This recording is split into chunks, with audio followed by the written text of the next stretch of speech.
Hi అండి.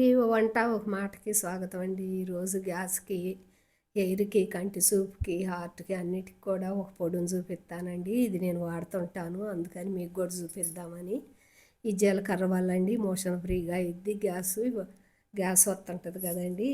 ఇవాళ పిల్లలకి, పెద్దవాళ్ళకి కూడా అందరికీ గ్యాస్ ట్రబుల్ వస్తుంది. ఇది వాడుకుంటే గ్యాస్ ఉండదు. ఇదిగో కరివేపాకు తీసుకుని శుభ్రం కడిగి 2 రోజులు ఆరబెట్టుకున్నాను. ములగాకు కూడా ముదిరాకు తీసుకుని కడిగి ఆరబెట్టుకున్న. నేను ఒక కప్పు ములగాకు, ఒక కప్పు కరివేపాకు తీసుకుని ఓ పావు కప్పు జీలకర్ర తీసుకున్నాను. ఎండగారితే మీరు ఎండలో పెట్టుకోండి. ఎండ లేదని చెప్పి నేను కొంచెం ఆకు మెత్తగా ఉందని వేడి చేశాను. కరివేపాకు కూడా కొంచెం వేడి చేశాను. ములగాకు కూడా కొంచెం వేడి చేసుకుని ఇప్పుడు జీలకర్ర కూడా ఎందుకంటే మనకు పొడి మెత్తగా పట్టడానికి ఎండలో పెట్టుకున్నాం అనుకోండి శుభ్రంగా పొడి వేసుకోవచ్చు. ఎండలో లేదు మెత్తగా ఉందని ఇట్లా వేయించుకున్నా. ఇప్పుడు మిక్సీ వేసుకుందాము.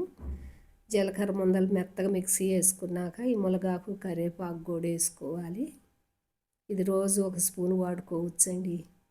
అరుగుదల, మోషన్ ఫ్రీగా అయ్యిద్ది. ఇదిగోండి ఇది ఒక గాజు సీసాలో నిల్వ చేసుకుంటే రోజు వాడుకోవచ్చు. కరివేపాకు కంటి చూపుకు మంచిది. ములగాకుకి అసలు చెప్పేదే లేదు కదండి, ఎన్నో వ్యాధులకు పనిచేసిద్ది. జీలకర్ర గ్యాస్కి. ఇది పొద్దున్నే గోరెచ్చని నీళ్ళతో ఒక స్పూన్ వేసుకుని తాగండి, లేదా ఈవినింగ్ అయినా తాగండి. ఒక లైక్ కొట్టండి, సబ్స్క్రైబ్ చేసుకోండి. ఈ పొడిని తప్పకుండా వాడి చూడండి. మంచి ఆరోగ్యం మన చేతుల్లో ఉంది. బాయ్.